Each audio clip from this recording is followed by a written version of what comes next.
Okay, so we're going to go over Lecture 2, Anatomy and Physiology of the Outer and Middle Ear. Learning goals. We have to have goals for learning.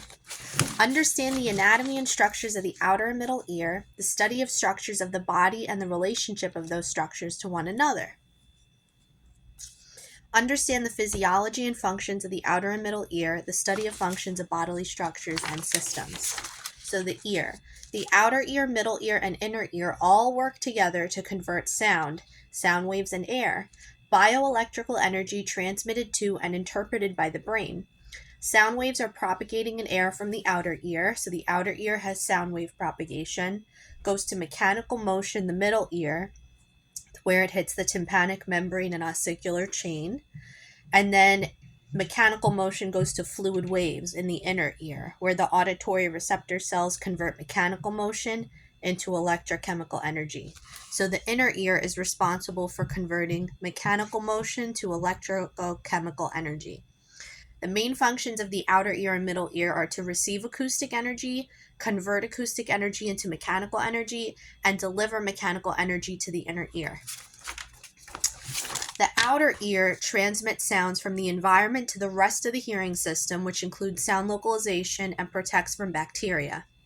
The middle ear changes that energy to vibrations and sends it to the cochlea, which increases sound pressure to make the sound louder.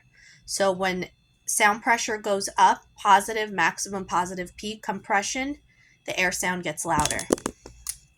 And this all happens in the middle ear. Outer ear, middle ear, inner ear.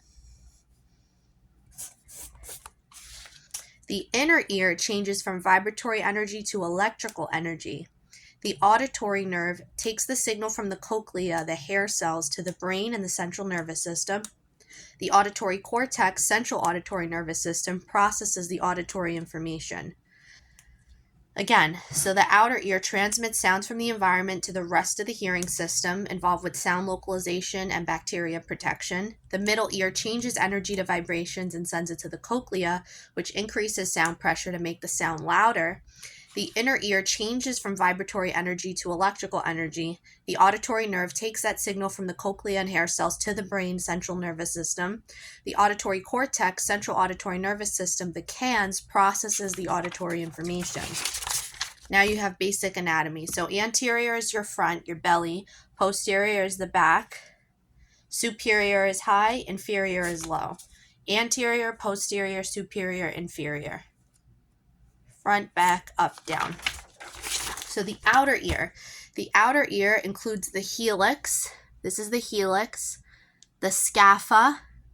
The triangular fossa, the triangular part right here. The antihelix, which people usually get pierced.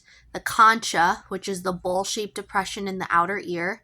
The auricular lobule, or the ear lobe, the actual lobe itself.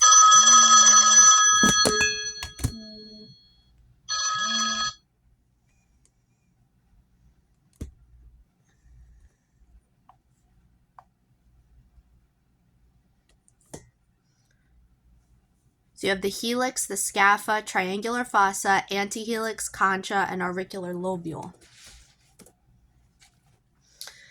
That's the outer ear. The lobule is made up of fat and not involved with hearing or sound production. So the pinna is the auricle. The external auditory meatus is the canal. Why is it called the external auditory meatus? It's external because it's outside of the head. Auditory meatus is canal going into the head. It's the external ear. So the outer ear is composed of the pinna, the auricle, and external auditory meatus, the canal, ending at the eardrum, the tympanic membrane. The tympanic membrane separates the outer ear from the middle ear. The visible part of the ear that extends from the side of the head. It's